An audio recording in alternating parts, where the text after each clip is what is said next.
Now. On 105.9 FM and streaming worldwide on the WMAL app. O'Connor and Company. It's 5:06 on O'Connor and Company. Thank you so much this Monday morning. Good morning. Good morning. Good morning. We're going to kick some tail this morning, and we got lots of friends to help us get through it.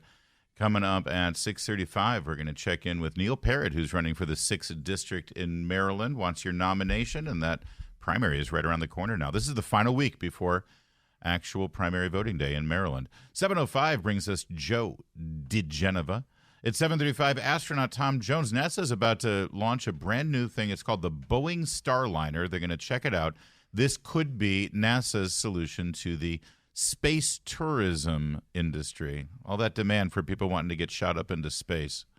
And then at 8:35, the Attorney General of Virginia, Jason Miyares, talk about the activity over the weekend at University of Virginia and various other enforcement mechanisms against the anti-Semitic protests and anti-Israel protests on our college campuses. Although, you know, I don't know why the protesters would stop now. The Biden administration just caved into one of their demands and cut off all weapons to Israel. I'm going to talk about that this morning, too. I got a lot on my mind. Julie Gunlock, welcome back. Good morning. Welcome back. How was the Midwest? How was great. Iowa? You know, there's nothing halfway about the Iowa way they treat you. Yes, lots of friendly people. There you go. Yeah. So the protests are continuing all across the country, of course, as you just heard from our news break. Things are kind of quiet in Columbia and NYU right now because after a couple of weeks, the cops rolled in and did their job and enforced the law. Yeah. In other states, though, it's like a virus. It's like everybody. And it's finals week, by the way. Right. I know in Annapolis. Well, but it's not organic, Larry. We know that. Of course. It's they found that most of the people the most aggressive protesters are not even enrolled at the schools. They're professional agitators. They're Antifa. Well, and they're well funded by Soros. So we know this. No, we don't. We just discovered it. Politico had a headline over the weekend. We're going to talk about this a little later. Pro-Palestinian protesters. By the way, when you frame it as pro-Palestinian, right, you already know that you've got. Listen to the editorial built into this headline. That's the first part of the editorial, pro-Palestinian. And by the way, go ahead and editorialize that way, but just recognize that that's what you're doing. Because when I see the protests, what I see is either pro-Hamas, because they're literally chanting on behalf of Hamas. Yes, that's the Jews. Or anti-Israel. Right. Okay. Or anti-Semitic. You know, if you don't want to, if you want to go so far as to say it's anti-Semitic, no. They're fine with Jewish people. They just hate Zionists. Right. No. Okay. So it's anti-Zionist or anti-Israel. All right. But you're already starting with the editorial by calling it pro-Palestinian. What I love is some of the chants in English are anti-Israel, but then they will speak in another language and say, death to Jews. Right. But they say it in a different language, so hoping we don't get it. Right. There were people very usefully translating things for us on social media to let us know what they were really saying. And they're teaching these, of course, those are the leaders who aren't college students, who are, I'm sure, 3 years ago were refugees that we would be shamed of for not welcoming with open arms without any vetting. And now, of course, they're organizing all of these things. And you're right. They're chanting all of that. The kids who can barely speak English, let alone another language on a college campus, just go ahead and chant along without knowing what the hell they're saying. And they're part of the club now. Yeah. There you go. They're 100% part of the club. So let me go back to the headline here. So it starts with editorializing. Pro-Palestinian protesters are backed by a surprising source, Biden's biggest donors. I loved your tweet on the. Literally no one is surprised by that. That's what you tweeted. Like literally no one. And the editorializing, it started with pro-Palestinian instead of calling them anti-Israel, which, again, you're free to editorialize, but just don't call yourself a journalist. They're serious. They're so serious over their Politico. They're the real journalists. But then they said a surprising source. Why would you put surprising in there? Right. Why the modifier? Well, because it's editorializing. That's right. Right. Gabe Kaminsky, an investigative reporter of the Washington Examiner, says, that surprising source funding the protest was reported in the Examiner literally months ago, because Gabe Kaminsky himself did that investigative journalism. But Politico has now just figured out that it's the Pritzkers and the Soroses, and it's we keep identifying Soros. Let's not leave it at him because there are tons of other groups that fund these things. Sure. And worse than that are the useful idiots who are supporting the kids just because they think it's so righteous to stand up to the man and the establishment, including this guy named Andrew Dudum. Now, this was from November 10th. Dum-dum. That's what I call him. Dum-dum. And on November 10th, a month after the October 7th attack, he was calling for a ceasefire. Yeah, of course. A month. Yeah. Like ceasefire, again, is a nice code for Yeah. we love Hamas. Right. Yeah. Yeah, and empower Hamas and Yeah. give Hamas Yeah. a chance. Give peace a chance. It's really give Hamas a chance. And again, I still think it's outrageous that 7 months later we're not completely just fixated like a laser Focused, beam obsessed on the hostages. Yeah. Who are still being tortured, who are still being sexually assaulted, who are still being starved and deprived of freedom. Yes. This was just a month later. Well, they're hostages. They're not with their families. Thank you. I mean, there's a litany of things that are happening to them, but ultimately, they're not home. Then on May 1st. So this is Andrew Dum Dum, you call him? I like call that. him Dum Dum Dum. It's Andrew Dudum, but I Dudum. call him Dum Dum. Sure, why not? Adam Dum Dum. On May 1st, Andrew. 5 days ago, when the campus protests were really erupting and we were seeing the illegal behavior up at Columbia and everything, he tweeted this: "Moral college is greater than a college degree." He had a greater sign because it's algebra. Moral college is better than a college degree. If you're currently protesting against the genocide of the Palestinian people and for your university's divestment from Israel, keep going. It's working. There are plenty of companies and CEOs eager to hire you regardless of university discipline measures. And then he put a link to his company. Yeah, how nice. To Marketing. the human resources part of his company. So his company, he's the CEO, this guy. Yeah, enjoy Mr. your Dum Dum. blue-haired employees. It's called HIMS. You may have heard of it. And he's started an offshoot marketing division called HERS. And they basically, the polite way is to say it, is that they provide personal medical products and prescriptions for people. If you don't want to go to the doctor and deal with the drugstore to get some prescriptions that might be sensitive in nature and Can you embarrassing. shorten this? They help you get they help you have sex There if you're a you man. go. If you're Thank a man who's having trouble doing the thing that you need to we do don't have that long. right before you have sex. Got it. They offer other products as well. Right. Right. But the little blue pills. Right. Generic version. Right. And so that's what he does. And he wants everybody to buy those things from him. Yet at the same time, he's calling it the genocide of the Palestinians. Sounds like he's taking sides here. And he wants to be sort of an employment bank. He wants for to hire blue-haired, all those leftist, Antifa. That's right. People who burn churches down and all that. Yeah. Nice. Then 2 days later, this is after he tweeted that. Yeah, publicly traded company.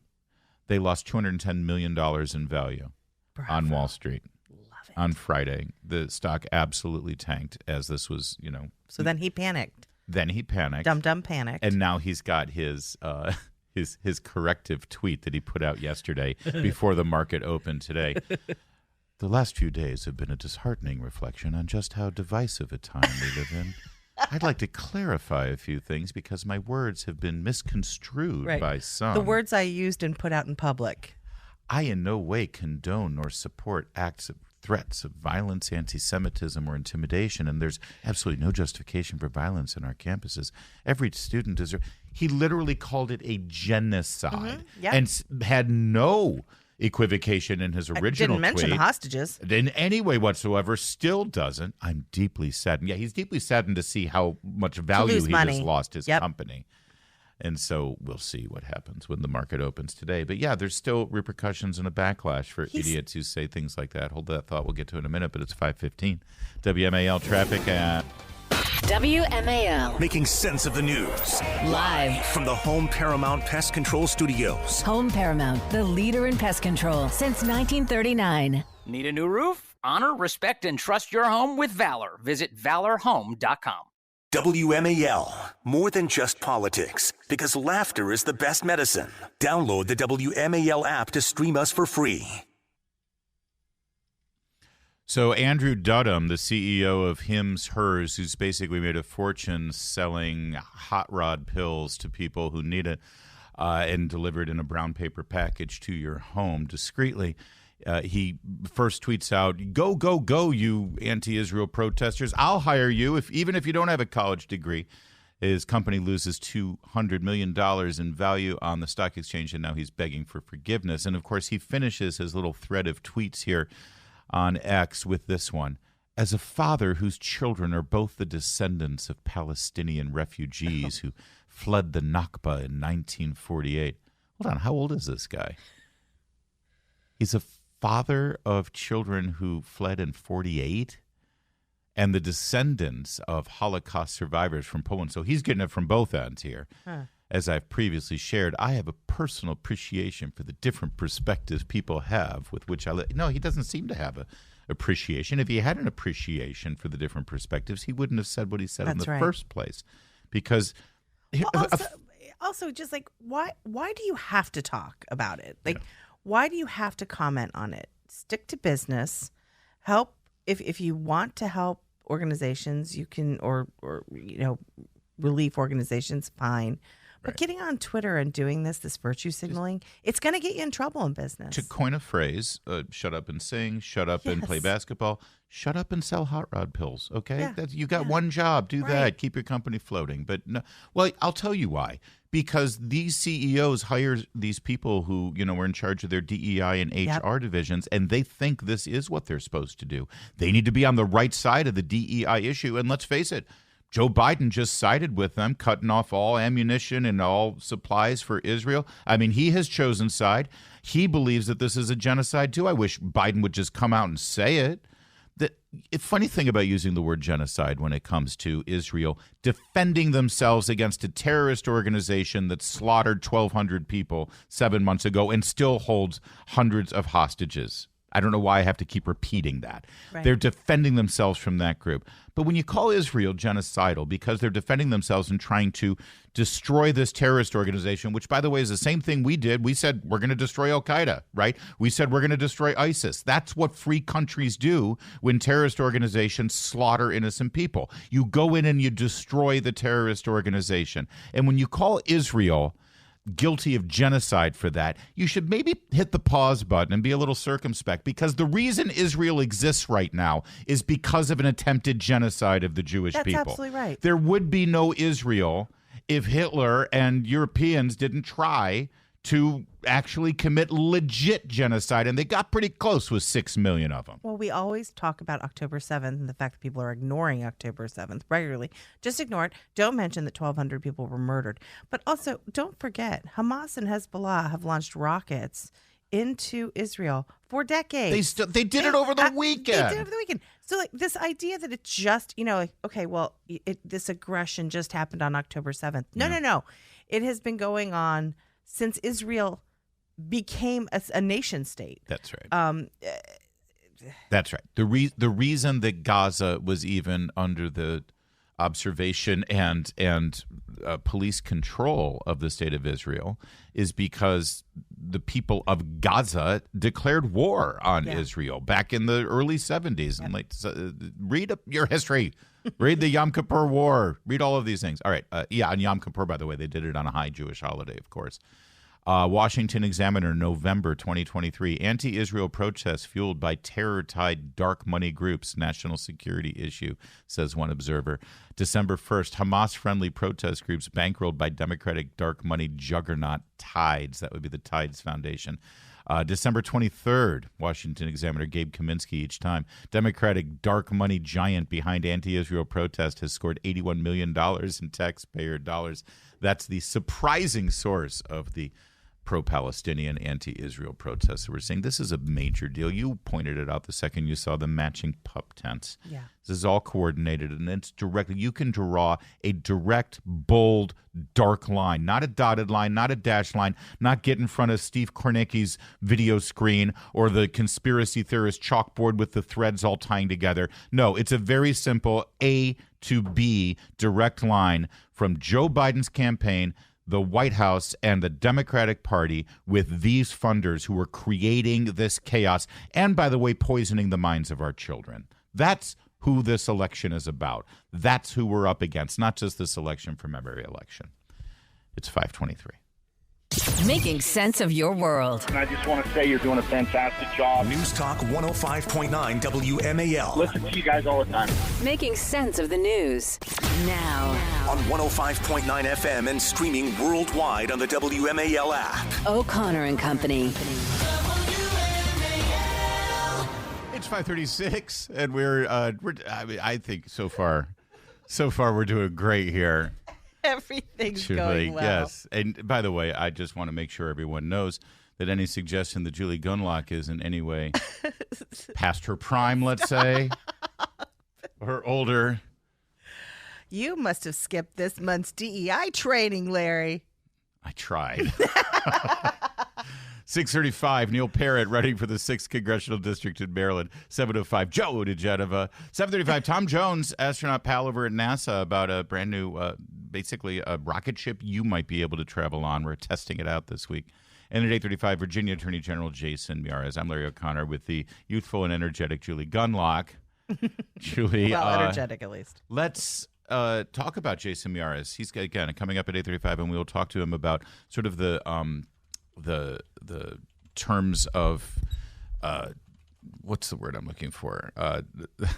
The rules of engagement. There it is. The rules of engagement for state police with regard to Virginia college campuses compared to some other states that we've seen. Over the weekend, the illegal protests in Charlottesville at the University of Virginia continued despite warning after warning after warning from the campus police, from campus administrators, and ultimately Virginia State Police. They moved in. And they did what they had to do. They used rubber bullets. They used tear gas. It was ugly. It looks like when a riot is being subdued. Most importantly, they arrested some of these people. Yes. There needs to be consequences. Prosecutions. Yes. Which, again, is very different than what happens at other campuses.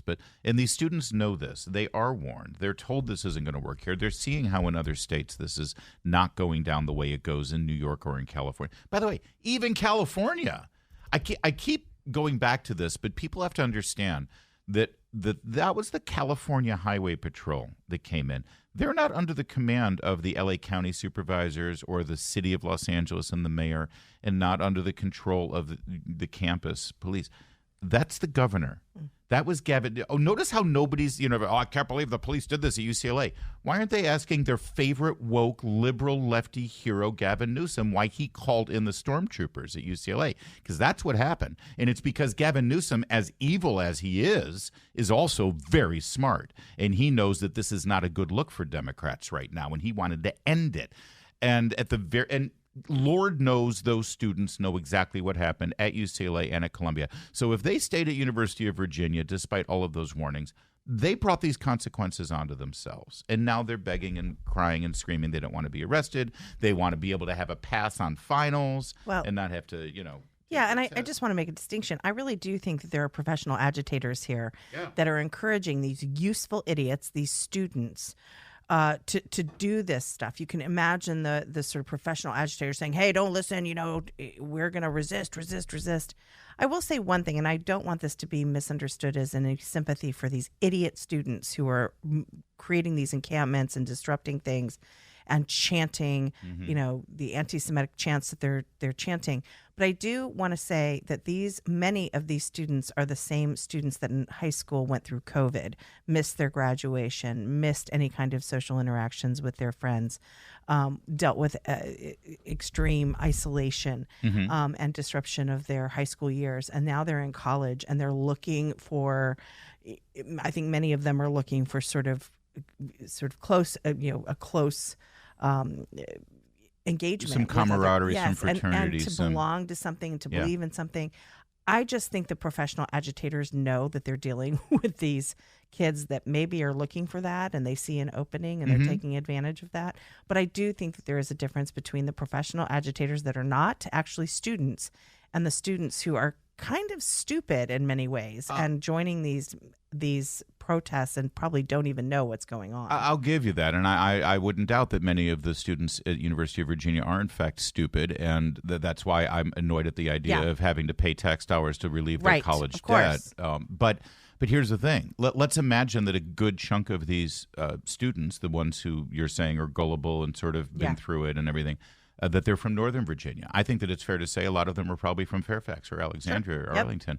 Not only did they go through COVID, but they also went through the Trump presidency. They went through their teachers, their administrators, their school board, teaching them that this is appropriate behavior, that marching out of class and demonstrating there was a teacher is walkout. Celebrated. A nationwide teacher walkout when Trump was elected. You're right. And they were also taught, you talk about COVID, they were taught that when the science and the public demand that school resume and that everyone goes back into classes, the teachers taught them that they're supposed to resist. That's right. So you're right. All along the way, I blame the adults here. These kids have been taught in our public schools through our elected officials, through Carl Frisch and the Fairfax County School Board and your pals at the Alexandria Public School Board, that this is the right thing to do. Yes, absolutely. And now suddenly, because the police say, no, actually, this isn't the right thing to do, and finally they're getting some instruction on what they should and shouldn't be doing, now suddenly they're crying foul. But they're learning a lesson, and that lesson is going to fall hard. And I blame, you're right, the agitators that are making these gullible students feel like they're down for the cause. But I would go back 10 years ago. I agree. And blame every adult that should have actually been doing some parenting. By the way, it's a different scene down at the SEC at places like University of Alabama. We talked about the frat boys at University of North Carolina, Chapel Hill, which is ACC, not SEC. University of Alabama, this was my favorite video over the weekend, where, Joe Biden truly has united us all. Both the pro-Hamas and the pro-Israel protesters, they joined together and chanted together the famous "Let's Go Brandon" chant. That's the one thing both sides agree on, is that Joe Biden is awful. And my favorite here at this is at LSU down in Louisiana State University. These frat boys are the best. They're out there. They're lifting the American flag. They're singing the national anthem. They're pushing back. And as the pro-Hamas, anti-Israel protesters were marching by, this guy decided to criticize them in the only way an SEC college student could. Zero national championships! Zero SEC championships! Zero! Did you hear that? The worst insult you could possibly do. Hamas, you guys have zero national championships. Zero national championships! Zero! You didn't even make it to the Final Four. I love it. Let alone get a national championship. Their toxic masculinity, these frat bros on our campuses, they're going to save us once again. Pretty great. It's 5:44. It's 5:48. Thank you so much for this fast-paced Monday morning. Let's turn to George Washington University, which is outside the auspices of Jason Miyares, the Attorney General, along with Winsome Sears and Glenn Youngkin. On the south side of the Potomac, you break the law, you get arrested. And if you don't move along, you're going to get pepper sprayed. You're going to get, if necessary, rubber bullets, tear gas. That's Virginia. And they're upholding the law. They took a while, but they're finally doing something. But they gave them a lot of warnings. Yeah. I'll give them that. Here in D.C., not so much. At George Washington University, the encampment has now entered the 12th day as of this morning. And university officials don't want this to happen. But they can't clear it themselves. They need D.C. police to do it. Good luck. Because their protests have spilled out over onto the city streets. And actually, they're using the sidewalks of Washington, D.C. as sort of their resupply station. It's very, very coordinated. Oh, yeah. That's where they're getting all of their deliveries and all of the things going on. Because GW, it's kind of a compact area. Yes, there's a quadrangle there. But ultimately, they rely on D.C. police to do this work. And they're not getting any cooperation. Well, to be honest with you, I don't know how they can tell the difference between the encampment and the homeless people who also pup tents in D.C. Funny you should say that. I bet that there's a very real conversation happening in Muriel Bowser's Department of Homeland Security where, someone says, well, the GW... How do we tell the difference? GW has asked us to do this thing and clear these people out. And I'm sure somebody's like, well, we don't do that. What's the rationale behind doing this to these people but not doing it to the people who are at Farragut Square or over at the Union Station?